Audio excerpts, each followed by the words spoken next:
Stock ಮಾರ್ಕೆಟ್ನಲ್ಲಿ ಆಗಾಗ್ಗೆ ಒಂದು ವಿಚಿತ್ರ ಡಿಸ್ಕೌಂಟ್ ಕಾಣಿಸುತ್ತೆ. ಕಂಪ್ನಿನ ರೆವಿನ್ಯೂ ಮತ್ತು ನೆಟ್ ಪ್ರಾಫಿಟ್ ಎರಡೂ ಕನ್ಸಿಸ್ಟೆಂಟ್ಲಿ ಹೆಚ್ಚಾಗ್ತಾ ಇರ್ತವೆ. ಆದರೆ ಶೇರ್ ಪ್ರೈಸ್ ಆಲ್ಮೋಸ್ಟ್ ಫ್ಲಾಟ್ ಅಥವಾ ಕೆಳಗೇನೆ ಇರುತ್ತೆ. ಇವತ್ತಿನ ಈ ವಿಡಿಯೋದಲ್ಲಿ ನಾವು ಫಿನಾನ್ಷಿಯಲಿ ಸ್ಟ್ರಾಂಗ್ ಇರುವಂಥ ಮತ್ತು ಗ್ರೋತ್ ಕಾಣಿಸಿಕೊಂಡಿರುವ ಆದರೆ ಸ್ಟಾಕ್ ಪ್ರೈಸ್ ಲೋ ಇರುವ 3 ಸ್ಟಾಕ್ಗಳನ್ನು ನೋಡೋಣ. ಈ ವಿಡಿಯೋನಲ್ಲಿ ನಾವು ಈ ಡಿಸ್ಕನೆಕ್ಟ್ ಯಾಕಾಗಿದೆ, ಕಂಪನಿ ಫಿನಾನ್ಷಿಯಲಿ ಸ್ಟ್ರಾಂಗ್ ಇದ್ರೂ ಗ್ರೋತ್ ಪೊಟೆನ್ಷಿಯಲ್ ಇದ್ರೂ ಶೇರ್ ಪ್ರೈಸ್ ಲೋ ಯಾಕಾಗಿದೆ ಅನ್ನೋ ಕಾರಣವನ್ನ ಡಿಸ್ಕಸ್ ಮಾಡ್ತಾ ಹೋಗೋಣ. ಮತ್ತು ಇದು ಒಂದು ಫರ್ದರ್ ರಿಸರ್ಚ್ ಆಪರ್ಚುನಿಟಿನ ಅಥವಾ ಒಂದು ನಾರ್ಮಲ್ ಮಾರ್ಕೆಟ್ ಸಿನಾರಿಯೋನ ಅನ್ನೋದನ್ನ ಈ ವಿಡಿಯೋದಲ್ಲಿ ಡೀಟೇಲ್ ಆಗಿ ನೋಡೋಣ.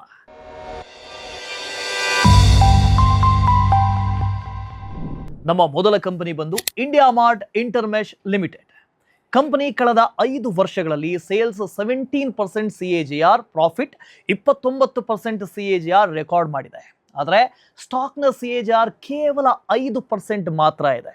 ಅಂದರೆ ಫಿನಾನ್ಷಿಯಲ್ಸ್ನಲ್ಲಿ ಗ್ರೋತ್ ಕಾಣಿಸಿದೆ, ಆದರೆ ಸ್ಟಾಕ್ ಮಾರ್ಕೆಟ್ನಲ್ಲಿ ಪ್ರೈಸ್ ಮಾತ್ರ ಡಿಸ್ಕೌಂಟ್ನಲ್ಲಿದೆ. ಹಾಗಾದರೆ ಯಾಕೆ? ಈ ಕಂಪನಿಯ ಬಗ್ಗೆ ನೋಡೋಣ. ಮೊದಲನೇದಾಗಿ, ಈ ಕಂಪನಿ ಇಂಡಿಯಾದ ಅತಿ ದೊಡ್ಡ ಆನ್ಲೈನ್ B2B ಮಾರ್ಕೆಟ್ ಪ್ಲೇಸ್.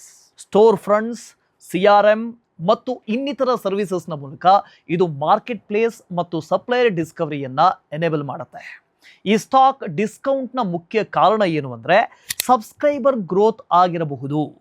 ಕಂಪನಿಯ paid suppliers growth year on year ಕೇವಲ 1% ನೊಂದಿಗೆ ಈಗ ಸುಮಾರು 2.18 ಲಕ್ಷಕ್ಕೆ ಸ್ಟ್ರಕ್ ಆಗಿ ನಿಂತಿದೆ.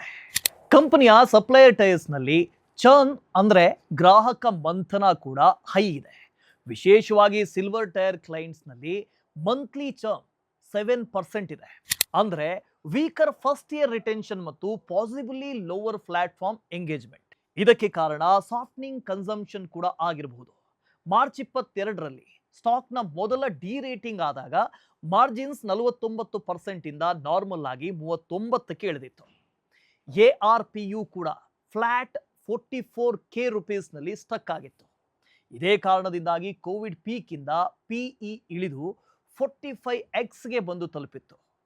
ಅದರ ನಂತರ ಅಕ್ಟೋಬರ್ 24ರವರೆಗೆ ಸ್ಟಾಕ್ ಮೀಡಿಯಂ ಲೆವೆಲ್ನಲ್ಲೇ ಇತ್ತು. ಆದರೆ ವೀಕ್ ಸಪ್ಲೈಯರ್ ಆಡ್ಸ್ ಮತ್ತು ಸಾಫ್ಟ್ ಕಲೆಕ್ಷನ್ಸ್ನ ಕಾರಣಕ್ಕಾಗಿ ಮತ್ತೆ ಡಿರೇಟ್ ಆಗ್ತಾ ಹೋಯಿತು. ಸಪ್ಲೈಯರ್ನಲ್ಲಿ actual quarter on quarter decline ಕಾಣಿಸ್ಕೊಂಡಾಗ ಜನವರಿ 25ರಲ್ಲಿ ಅಂದರೆ ಜನವರಿ 2025ರ ಹೊತ್ತಿಗೆ ಸಿಚುವೇಶನ್ ಇನ್ನಷ್ಟು ಕೆಡದಾಗ್ತಾನೆ ಹೋಯಿತು.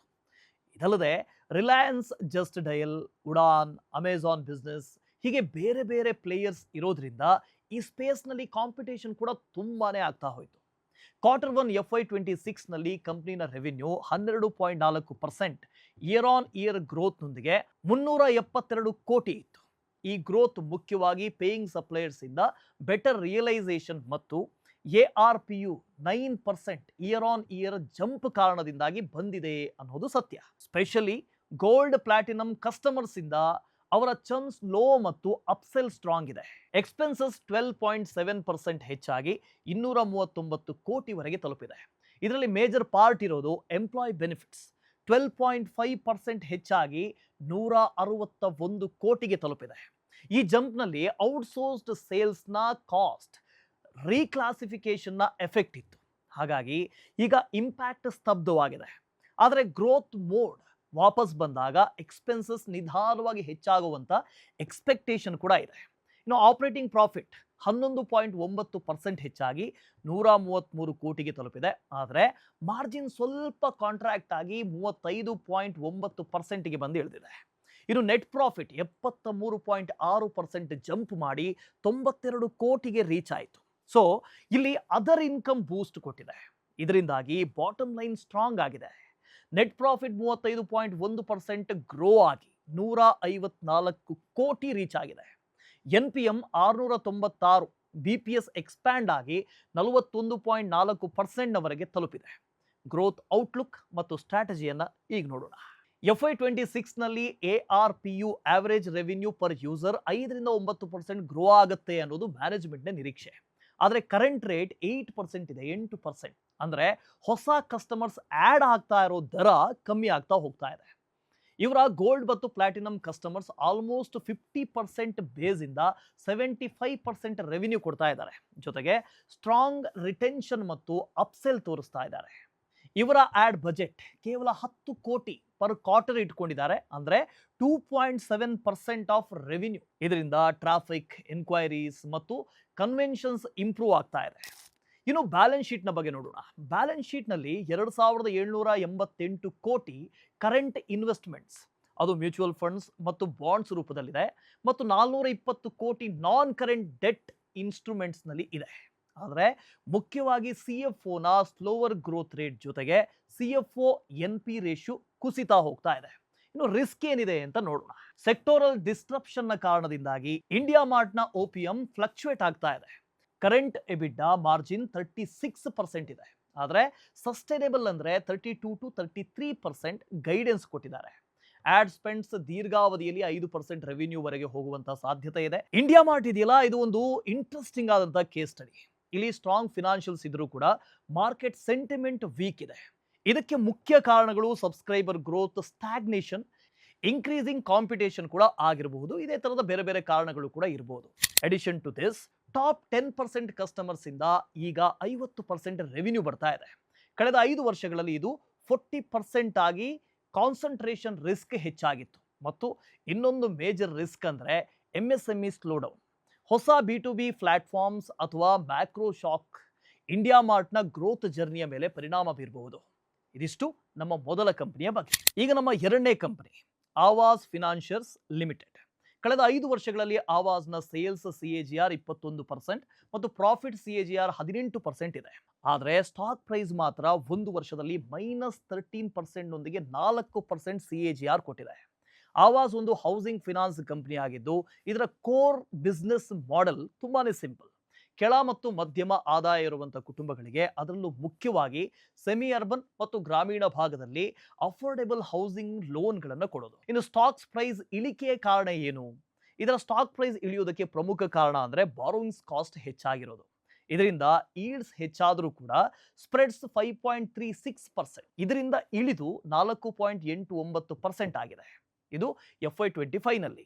ಇನ್ನು NIM ಅಂದರೆ ನೆಟ್ ಇಂಟ್ರೆಸ್ಟ್ ಮಾರ್ಜಿನ್ ಕೂಡ 8.28% ಇಂದ 7.64%ಗೆ ಸ್ಲಿಪ್ ಆಗಿದೆ. ಇನ್ನು ಇಂಟ್ರೆಸ್ಟ್ ಎಕ್ಸ್ಪೆನ್ಸ್ ಫಿನಾನ್ಷಿಯಲ್ ಇಯರ್ 2025ರಲ್ಲಿ 22% ಹೆಚ್ಚಾಗಿದೆ. ಇದು ಇಂಟ್ರೆಸ್ಟ್ ಇನ್ಕಮ್ ಗ್ರೋತ್ಗಿಂತ ಹೆಚ್ಚು ಅನ್ನೋದು ಗಮನಾರ್ಹ. ಇಷ್ಟು ಮಾತ್ರ ಅಲ್ಲ, RBIನ ರಿಸ್ಕ್ ವೇಟ್ ಹೈಕ್ ಮತ್ತು ತಡವಾದಂಥ ರೋಲ್ ಬ್ಯಾಕ್ ಏಪ್ರಿಲ್ 2025ರಿಂದ ಜಾರಿಗೆ ಬಂದಿದೆ. ಸೊ ಇವೆಲ್ಲವೂ ಫಂಡಿಂಗ್ ಕಾಸ್ಟ್ ಹೆಚ್ಚಾಗುವಂತೆ ಮಾಡ್ತು. ಇನ್ನು ಕಂಪನಿಯ ಪರ್ಫಾರ್ಮೆನ್ಸ್ ಮ್ಯಾಟ್ರಿಕ್ಸ್ ಅನ್ನು ನೋಡೋಣ. ಫಿನಾನ್ಷಿಯಲ್ ಇಯರ್ 2025ರಲ್ಲಿ AUM ಗ್ರೋತ್ 18% ಆಗಿತ್ತು. ಇದು ಇಂಡಸ್ಟ್ರಿನ 25%ಗಿಂತ ಕಡಿಮೆ ಇತ್ತು. ಕಂಪನಿನ AUM ಗ್ರೋತ್ ಕೂಡ 16% ಇಯರ್ ಆನ್ ಇಯರ್ನವರೆಗೆ ಸಾಫ್ಟ್ ಆಗಿದೆ. ಮತ್ತು ಮ್ಯಾನೇಜ್ಮೆಂಟ್ 2026ರಲ್ಲಿ ಫಿನಾನ್ಷಿಯಲ್ ಇಯರ್ನಲ್ಲಿ ಈ ಗೈಡ್ಲೈನ್ಸ್ ಅನ್ನ 20-25% ಇಂದ ಕಟ್ ಮಾಡಿ 18-20% ಮಾಡಿದೆ. ಇನ್ನು ಗ್ರಾಸ್ ಸ್ಟೇಜ್ 3 ಅಥವಾ 90 ಅಥವಾ 90ಕ್ಕಿಂತ ಹೆಚ್ಚಿನ ದಿನಗಳ ಓವರ್ ಡ್ಯೂ ಲೋನ್ಸ್ ಹೆಚ್ಚಾಗಿದೆ. ಅಂದರೆ NPA ಕೇಸಸ್ ಹೆಚ್ಚಾಗ್ತಾ ಹೋಗಿದೆ. 44 BPS ಕ್ವಾರ್ಟರ್ ಆನ್ ಕ್ವಾರ್ಟರ್ನೊಂದಿಗೆ Q1 FY26ನಲ್ಲಿ 1.22% ನವರೆಗೆ ಹೆಚ್ಚಾಗಿದೆ. ಒಂದು ದಿನದ ಪಾಸ್ ಡ್ಯೂ ಅಂದರೆ ಒಂದು ದಿನದಿಂದ ಮೇಲ್ಪಟ್ಟಂತ ಓವರ್ ಡ್ಯೂ ಲೋನ್ಸ್, ಇದು ಅರ್ಲಿ ಸ್ಟ್ರೆಸ್ ಇಂಡಿಕೇಟರ್ ಆಗಿ ಕೆಲಸ ಮಾಡ್ತಾ ಇದೆ. ಇದು 76 BPS ಜಂಪ್ ಮಾಡಿ 4.15% ಆಗಿದೆ. ಮ್ಯಾನೇಜ್ಮೆಂಟ್ ಇದನ್ನ ಸೀಸನಲ್ ಅಂತ ಹೇಳ್ತಾ ಇದೆ ಮತ್ತು ಜುಲೈ 2025ರ ಹೊತ್ತಿಗೆ ನಾರ್ಮಲೈಸ್ ಆಗಬಹುದು ಅಂತ ಹೇಳ್ತಾ ಇದೆ. ಇನ್ನು Q1 FY26ನಲ್ಲಿ ಕಂಪನಿನ net income 15.7% year on year ಗ್ರೋತ್ನೊಂದಿಗೆ 354 ಕೋಟಿಗೆ ಬಂದು ತಲುಪಿತ್ತು. ಲೋನ್ ಇಂಟ್ರೆಸ್ಟ್ ಇನ್ಕಮ್ ಬಂದು 15.8% ಜಂಪ್ ಆಗಿ 560 ಕೋಟಿಗೆ ತಲುಪಿದೆ. ಆದರೆ FD ಇನ್ಕಮ್ ಸ್ವಲ್ಪ ಡಿಗ್ರೋ ಆಗಿದೆ. ಇಂಟ್ರೆಸ್ಟ್ ಎಕ್ಸ್ಪೆನ್ಸ್ 15.8% ಹೆಚ್ಚಾಗಿ 274 ಕೋಟಿ ಆಗಿದೆ. ಆಪೆಕ್ಸ್ 19.8% ಆಗಿ 164 ಕೋಟಿ ಮತ್ತು ಕ್ರೆಡಿಟ್ ಕಾಸ್ಟ್ 31.2% ಜಂಪ್ ಆಗಿ 11.3 ಕೋಟಿ ಆಗಿದೆ. ಈ ಕಾರಣದಿಂದಾಗಿ PAT ಅಂದರೆ ಪ್ರಾಫಿಟ್ ಆಫ್ಟರ್ ಕಾಸ್ಟ್ ಕೇವಲ 10.4% ಗ್ರೋ ಆಗಿ 139 ಕೋಟಿಗೆ ಬಂದಿದೆ. ಅಂದರೆ ಟಾಪ್ ಲೈನ್ ಗ್ರೋತ್ ಸ್ಟ್ರಾಂಗ್ ಇತ್ತು, ಆದರೆ ಪ್ರಾಫಿಟಬಿಲಿಟಿ ಕಾಸ್ಟ್ ಕಾರಣದಿಂದಾಗಿ ಸ್ಲೋವರ್ ಆಗಿತ್ತು. ಈಗ ಗ್ರೋತ್ ಔಟ್ಲುಕ್ ಅನ್ನು ನೋಡೋಣ. ಆವಾಸ್ ಫಿನಾನ್ಷಿಯಲ್ ಇಯರ್ 2026ರಲ್ಲಿ 18-20% AUM ಗ್ರೋತ್ ಟಾರ್ಗೆಟ್ ಅನ್ನು ಇಟ್ಕೊಂಡಿದೆ ಮತ್ತು ಮ್ಯಾನೇಜ್ಮೆಂಟ್ ಹೇಳೋ ಪ್ರಕಾರ FY27 ನಿಂದ ಆಪರೇಷನ್ ಸ್ಟೆಬಿಲೈಸ್ ಆದ ಮೇಲೆ ಮತ್ತೆ 20-25% ಬೆಳವಣಿಗೆ ವೇಗ ಹಿಡಿಯುತ್ತೆ ಅಂತ ಹೇಳ್ತಾ ಇದ್ದಾರೆ. ಈಗ ಪಾಸಿಟಿವ್ ಇಂಡಿಕೇಟರ್ಸ್ ಅನ್ನು ನೋಡೋಣ. ಲಾಗಿನ್ಸ್ 17% ಇಯರ್ ಆನ್ ಇಯರ್ ಹೆಚ್ಚಾಗ್ತಾ ಹೋಗಿದೆ. ಇದು ಸ್ಟ್ರಾಂಗ್ ಹೌಸಿಂಗ್ ಡಿಮಾಂಡ್ ಅನ್ನು ತೋರಿಸುತ್ತೆ. ಮ್ಯಾನೇಜ್ಮೆಂಟ್ ಕೋರ್ ಮಾರ್ಕೆಟ್ನಲ್ಲಿ ರಿಯಲ್ ಎಸ್ಟೇಟ್ ಪ್ರೈಸಸ್ನ ಹೆಲ್ದಿ ಅಪ್ರಿಸಿಯೇಷನ್ ಅನ್ನ ಹೈಲೈಟ್ ಮಾಡಿದೆ. ಇದು ಕೂಡ ಒಂದು ಪಾಸಿಟಿವ್ ಸೈನ್. ಒಂದಷ್ಟು ಆಪರೇಷನಲ್ ಅಪ್ಡೇಟ್ಸ್ ಕೂಡ ಇದೆ. 550-600 ಕೋಟಿ ಮಂತ್ಲಿ ರನ್ ರೇಟ್ ನಲ್ಲಿ ಡಿಸ್ಬರ್ಸ್ಮೆಂಟ್ ಅಂದ್ರೆ ಡಿಸ್ಟ್ರಿಬ್ಯೂಷನ್ ಕೂಡ ನಾರ್ಮಲೈಸ್ ಆಗಿದೆ. FY26 ನಲ್ಲಿ 20% ಡಿಸ್ಬರ್ಸ್ಮೆಂಟ್ ಗ್ರೋತ್ ಅಚೀವ್ ಮಾಡ್ತೀವಿ ಅಂತ ಕಂಪ್ನಿ ತುಂಬಾನೇ ಕಾನ್ಫಿಡೆಂಟ್ ಆಗಿ ಹೇಳ್ತಾ ಇದೆ. ಇನ್ನು ಎಕ್ಸ್ಪ್ಯಾನ್ಷನ್ ಪ್ಲಾನ್ಸ್ ಅನ್ನು ನೋಡಿದ್ರೆ ಬ್ರಾಂಚ್ ಎಕ್ಸ್ಪ್ಯಾನ್ಷನ್ ಫ್ರಂಟ್ ಲೋಡೆಡ್ ಆಗಿದೆ. H1 FY26 ನಲ್ಲಿ ತಮಿಳುನಾಡಿನಲ್ಲಿ 10 ಹೊಸ ಬ್ರಾಂಚ್ಗಳನ್ನು ತೆರೆಯುವಂತ ಪ್ಲಾನ್ ಅನ್ನು ಕೂಡ ಈ ಕಂಪನಿ ಹಾಕೊಂಡಿದೆ. ಇನ್ನು digital distribution partnership like e Mitra ಆಗಿರ್ಬೋದು, ಇಂಡಿಯಾ ಪೋಸ್ಟ್ ಪೇಮೆಂಟ್ಸ್ ಬ್ಯಾಂಕ್ ಈಗಾಗಲೇ ಮೊಮೆಂಟಮ್ ಅನ್ನು ಕೊಟ್ಟಿದೆ. ಆದರೆ CSE ಇಂದ ಮಾತ್ರ 1,000 ಮಂತ್ಲಿ ಲಾಗಿನ್ಸ್ ಬರ್ತಾ ಇದೆ, 1,000ಕ್ಕೂ ಹೆಚ್ಚು. ಈಗ ಕರೆಂಟ್ ಆಪರೇಷನಲ್ ಮ್ಯಾಟ್ರಿಕ್ಸ್ ಅನ್ನು ನೋಡೋಣ. AUM ಅಂದ್ರೆ ಅಸೆಟ್ ಅಂಡರ್ ಮ್ಯಾನೇಜ್ಮೆಂಟ್ 20,700 ಕೋಟಿ ಅಂದ್ರೆ 16% ಇಯರ್ ಆನ್ ಇಯರ್ ಗ್ರೋತ್ ಆಗ್ತಾ ಇದೆ, ಅಪ್ ಆಗ್ತಾ ಇದೆ. ಆದರೆ ಡಿಸ್ಬರ್ಸ್ಮೆಂಟ್ ರೆಕಗ್ನಿಷನ್ ಪಾಲಿಸಿ ಚೇಂಜ್ ಕಾರಣದಿಂದಾಗಿ 43% ಕ್ವಾರ್ಟರ್ ಆನ್ ಕ್ವಾರ್ಟರ್ ಫಾಲ್ ಆಗಿದೆ. ಇನ್ನು ಪ್ರಾಫಿಟಬಿಲಿಟಿ ರೇಷಿಯೋವನ್ನು ನೋಡಿದ್ರೆ ಇನ್ವೆಸ್ಟ್ಮೆಂಟ್ಸ್ ಮತ್ತು ESOP ಕಾಸ್ಟ್ ಕಾರಣದಿಂದಾಗಿ ROA ಅಂದ್ರೆ ರಿಟರ್ನ್ ಆನ್ ಅಸೆಟ್ಸ್ 2.9% ವರೆಗೆ ಸಾಫ್ಟ್ ಆಗಿದೆ. ROE ಅಂದ್ರೆ ರಿಟರ್ನ್ ಆನ್ ಈಕ್ವಿಟಿ 12.6% ವರೆಗೆ ಸಾಫ್ಟ್ ಆಗಿದೆ. ಇನ್ನು ಚರ್ನ್ ಫಿಕ್ಸ್ ಮಾಡೋದು ಕಂಪನಿಯ ಮೊದಲ ಪ್ರಯಾರಿಟಿ ಆಗಿರೋದ್ರಿಂದ ನೆಟ್ ಎಡಿಷನ್ಸ್ ಈಗ ಸ್ಲೋ ಆಗಿದೆ. ಅದಕ್ಕೆ ತಕ್ಕಂತೆ ಟಾಪ್ 10% ಕಸ್ಟಮರ್ಸ್ ಇಂದ ಈಗ 50% ರೆವಿನ್ಯೂ ಬರ್ತಾ ಇದೆ. ಕಳೆದ 5 ವರ್ಷಗಳಲ್ಲಿ ಇದು 40% ಆಗಿತ್ತು.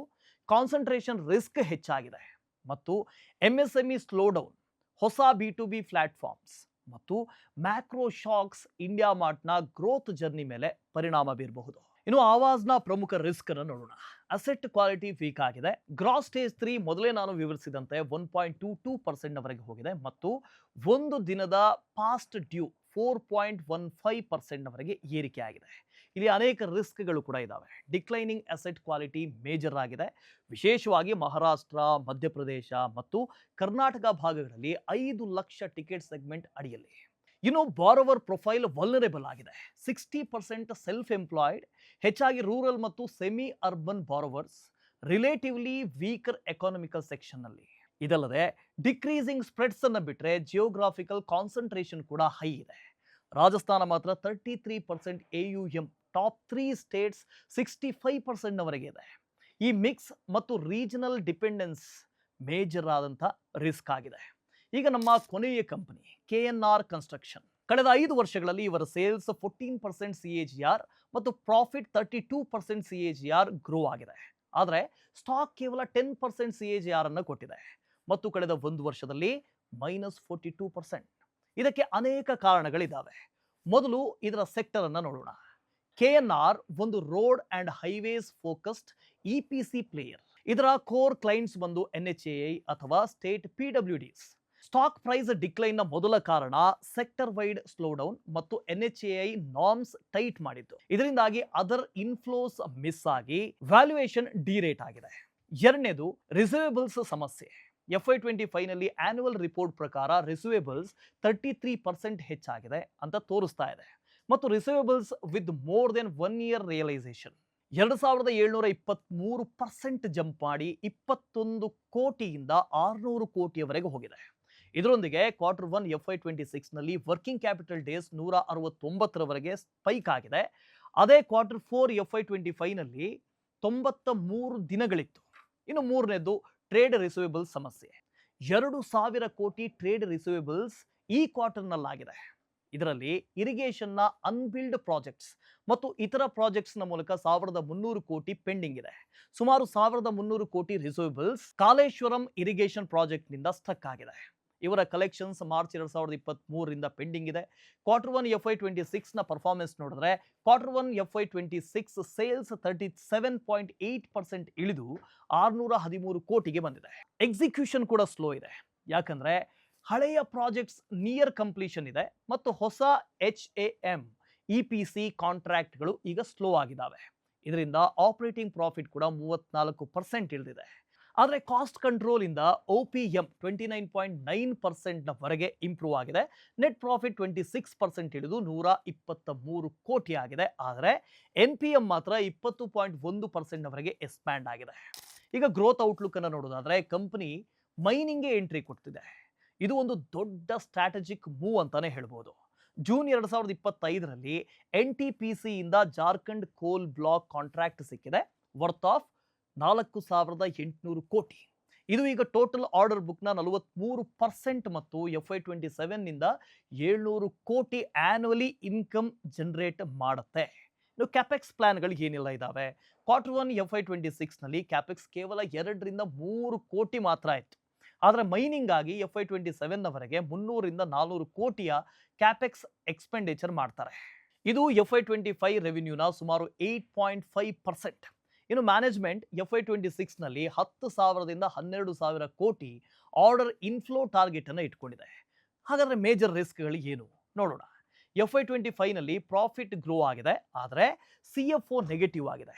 ಕಾರಣ ರಿಸೀವೇಬಲ್ಸ್ ಸ್ಪೈಕ್ ಮತ್ತು ವರ್ಕಿಂಗ್ ಕ್ಯಾಪಿಟಲ್ ಔಟ್ಫ್ಲೋನಿಂದಾಗಿ. ಇನ್ನು ಕಲೆಕ್ಷನ್ಸ್ ಸ್ಲೋ ಆದ ಕಾರಣಕ್ಕಾಗಿ ರಿಸೀವೇಬಲ್ಸ್ ಶೂಟಪ್ ಆಗಿದೆ. ಈ ಸಮಯದಲ್ಲಿ ಬಾರೋವಿಂಗ್ಸ್ ಕೂಡ 89% ಜಂಪ್ ಆಗಿದೆ, ಮುಖ್ಯವಾಗಿ ಲಾಂಗ್ ಟರ್ಮ್ ವರ್ಕಿಂಗ್ ಕ್ಯಾಪಿಟಲ್ ಮತ್ತು ಪ್ರಾಜೆಕ್ಟ್ಸ್ ಫಂಡ್ ಮಾಡೋದಕ್ಕೆ. ಇನ್ನು FY26 ರೆವಿನ್ಯೂ ಗೈಡೆನ್ಸ್ ಕಟ್ ಆಗಿ 2,000 ದಿಂದ 2,500 ಕೋಟಿ ಆಗಿದೆ. ಇದು ಕಳೆದ ವರ್ಷಕ್ಕಿಂತ 10 ರಿಂದ 15% ಕಡಿಮೆ ಇದೆ. As I already explained, NHAI regulations ಮತ್ತು ಇನ್ಕ್ರೀಸ್ಡ್ ವರ್ಕಿಂಗ್ ಕ್ಯಾಪಿಟಲ್ ಸೈಕಲ್ ಕಂಪನಿಯ ರೆವಿನ್ಯೂ ಗೈಡೆನ್ಸ್ ಅನ್ನ ಬಹಳಷ್ಟು ಎಫೆಕ್ಟ್ ಮಾಡಿದೆ. Order book to sales ratio 1.5x ಇದೆ. ಇಂಡಸ್ಟ್ರಿನಲ್ಲಿ ಒನ್ ಆಫ್ ದಿ ಲೋಯೆಸ್ಟ್ ಅಂತಾನೆ ಇದನ್ನು ಹೇಳ್ಬೋದು. ಇನ್ನೊಂದು ಮೇಜರ್ ರಿಸ್ಕ್ ಅಂದ್ರೆ ಅದು ಇರಿಗೇಷನ್ ರಿಸೀವೇಬಲ್ಸ್ ಮೇಜರ್ ರಿಸ್ಕ್. 800 ಕೋಟಿ ಟ್ರೇಡ್ ರಿಸೀವೇಬಲ್ಸ್ ಮತ್ತು 500 ಕೋಟಿ ಅನ್ಬಿಲ್ಡ್ ಆಗಿದೆ. ಸ್ಟ್ರಕ್ ಆದಂತಹ ರಿಸೀವೇಬಲ್ಸ್ ಕೂಡ ವರ್ಕಿಂಗ್ ಕ್ಯಾಪಿಟಲ್ ಸೈಕಲ್ ಅನ್ನ ಬಹಳಷ್ಟು ಎಫೆಕ್ಟ್ ಮಾಡ್ತಾ ಇದೆ. Q1 FY26 ನಲ್ಲಿ ವರ್ಕಿಂಗ್ ಡೇಸ್ 93 ದಿನದಿಂದ 169 ಆಗಿದೆ. ಇದಲ್ಲದೆ ಮೈನಿಂಗ್ ಇಂದ near term EBITDA margin guided 13 to 14% levels ನಿಂದ 100 ರಿಂದ 200 BPS ಡೈಲ್ಯೂಟ್ ಆಗಬಹುದು. ಯಾಕೆ ಅಂದ್ರೆ ಹೈವೇಸ್ ಇರಿಗೇಷನ್ ಹೋಲಿಸಿದ್ರೆ ಮಾರ್ಜಿನ್ ಇಲ್ಲಿ ತುಂಬಾನೇ ಕಡಿಮೆ ಇದೆ. ಹಾಗಾಗಿ ಈ ವಿಡಿಯೋದಲ್ಲಿ ನೀವು 3 ಸ್ಟಾಕ್ಗಳನ್ನು ಗಮನಿಸಿದ್ರಿ. ಈ ಕಂಪನಿಗಳು ರೆವಿನ್ಯೂ ಮತ್ತು ಪ್ರಾಫಿಟ್ ಕನ್ಸಿಸ್ಟೆಂಟ್ಲಿ ಗ್ರೋ ಆಗ್ತಾ ಇದೆ, ಆದರೆ ಶೇರ್ ಪ್ರೈಸ್ ಇನ್ನೂ ಕೂಡ ಆ ಗ್ರೋತ್ ಅನ್ನ ರಿವಾರ್ಡ್ ಮಾಡ್ತಾ ಇಲ್ಲ. ಹಾಗಾದ್ರೆ ನಿಮ್ಗೆ ಏನು ಅನ್ಸುತ್ತೆ? ಇದು ಆಪರ್ಚುನಿಟಿನಾ ಅಥವಾ ಟ್ರ್ಯಾಪಾ? ಕಮೆಂಟ್ ನಲ್ಲಿ ತಿಳಿಸಿ.